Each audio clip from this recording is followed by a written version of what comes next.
Hello everyone and welcome back to my channel.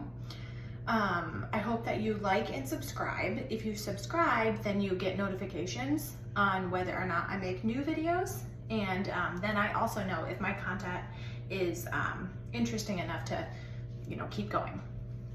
Okay, so anyway, so right now I'm just kind of getting ready for bed a little bit, and I had this thought about like being a parent and being a mom, and I just was kind of thinking, well, first of all, just something about myself. Like I see myself in this video and like I look like a cow. Like I work out like probably, I don't know, 4 days a week, maybe more. I run 3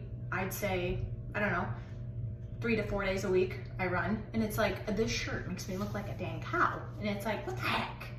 And then the other thing is like, I can look at somebody who's like twice my size and be like, oh, but her eyes are beautiful and she looks like this and she's smart and she's this and she's that.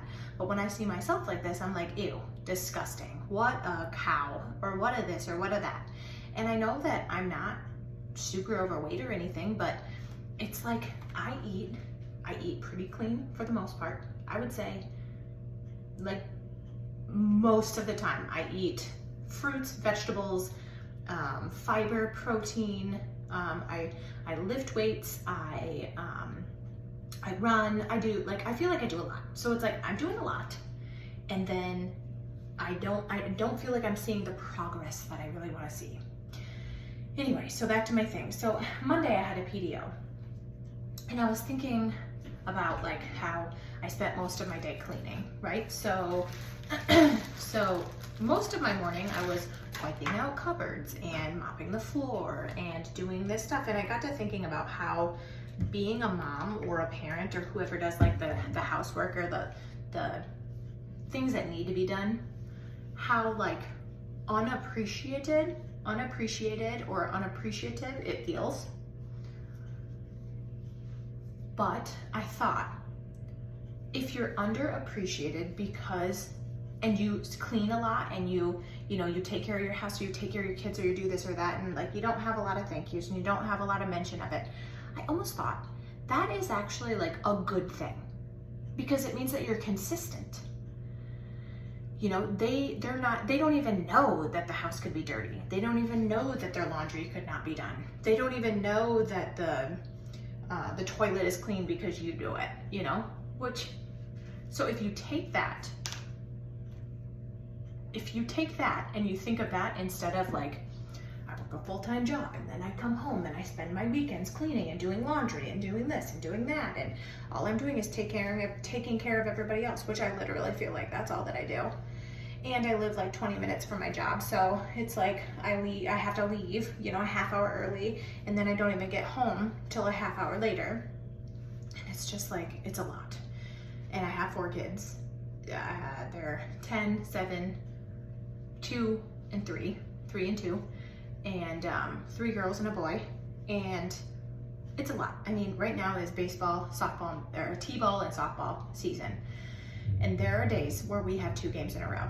And it's like 6 o'clock for my son and 7:30 for my daughter, or vice versa, or 1 at 7 and 1 at 7:30. And I'm not saying that, I'm not complaining about it, because it's fun. It is actually fun to go and see them, especially to see them get better each year, and things like that is cool. It's cool to see. So I'm not complaining about that. I'm just saying that it's like, it's busy. Being a parent is busy. Having a full-time job and being a mom is busy.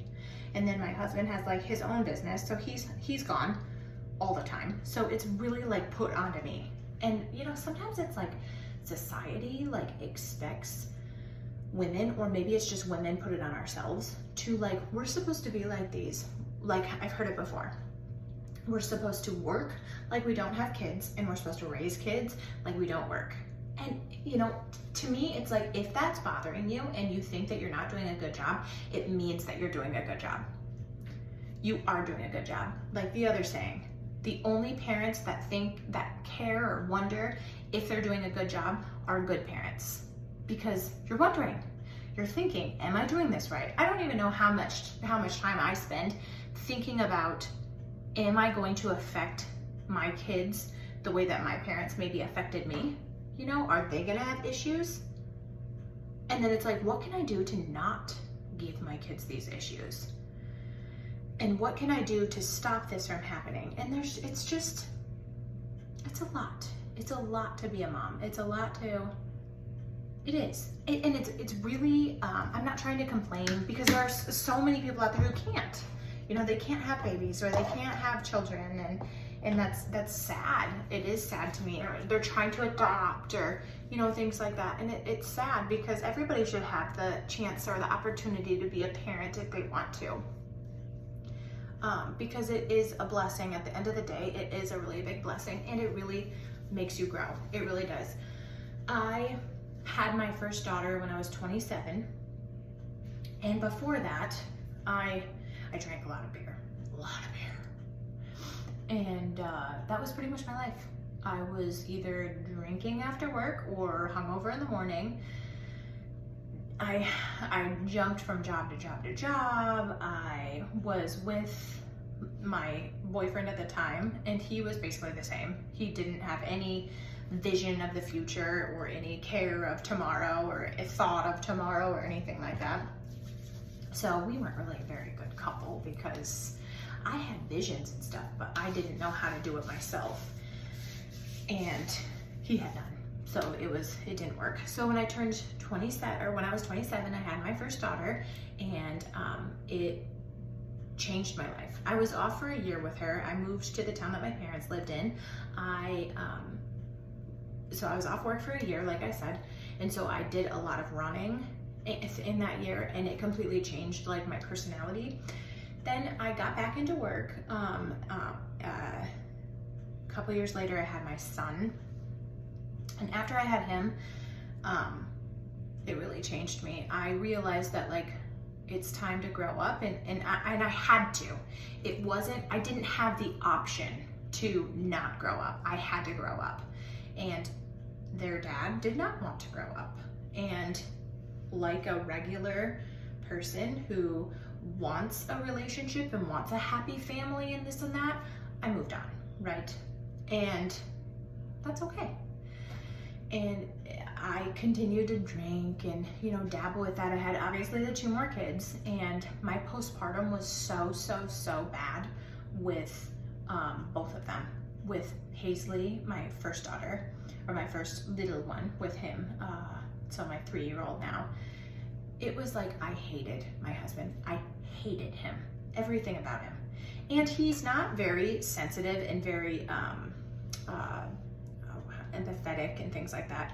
And I think at that time you really need that. You really need somebody who kind of like babies you a little bit, because you are going through so much and your body's going through so much. And I'm the type of person that's like, I want to do it on my own. I want to fix it myself. I want to get it done.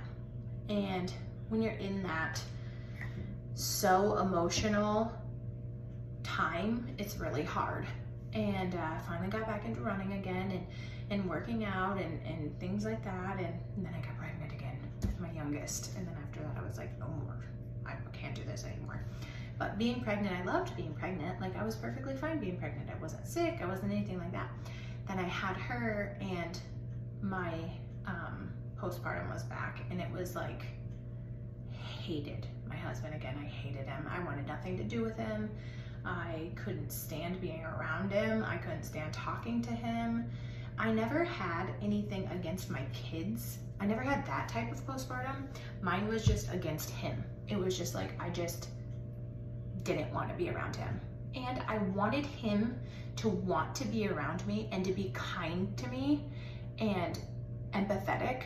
But when he was around, I was mean, because I was just like so upset with, like, I don't know, my hormones, my everything. Everything was just completely messed up.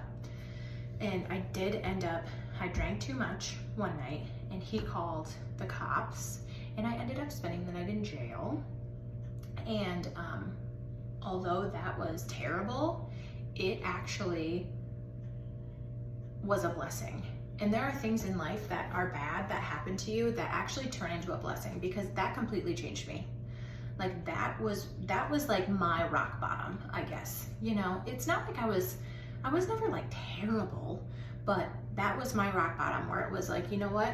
I can either choose this life or I can choose this life. And I really, really got into working out and running and eating healthy and like finding things like I don't just eat just to fill myself up. I eat, and as I'm eating, I know like this is really good. This is protein. This is doing this to me. This is a pepper. This is giving me this, and this is doing this and that. And that's what I really like about eating healthy is like, you know, a lot of people think that eating healthy is boring, but to me, it's like I get excited about eating healthy because I know that what I'm putting in my body is good for me and is going to benefit me and is going to do something for me. And I know this video is kind of random, but it's just kind of, it was kind of just like all my path on like parenting and how parenting is hard and how you can get over hurdles and you can get through things. The main thing that you have to do is believe in yourself. It's literally, you have to go inside yourself and those feelings that you feel, listen to them. The good ones, the bad ones, everything. Listen to what's going on inside of you and believe in yourself and trust yourself and love yourself. Because you know what? No matter where you go, that's where you are. Everywhere I turn around, here I am, right? I have to be with myself all the time. I get on my nerves. Most of the time I'm on my own nerves, you know? But I have to learn to like myself and learn to do better and learn to be better. And not only to everybody else, but be better to myself. And if I can be better to myself, then I can be better to everybody else. Okay, I hope that this video wasn't too random. I hope that you guys stuck with me to the end. And if you did, thank you so much. And don't forget to like and subscribe. All right, I'll see you on the next video. Bye-bye.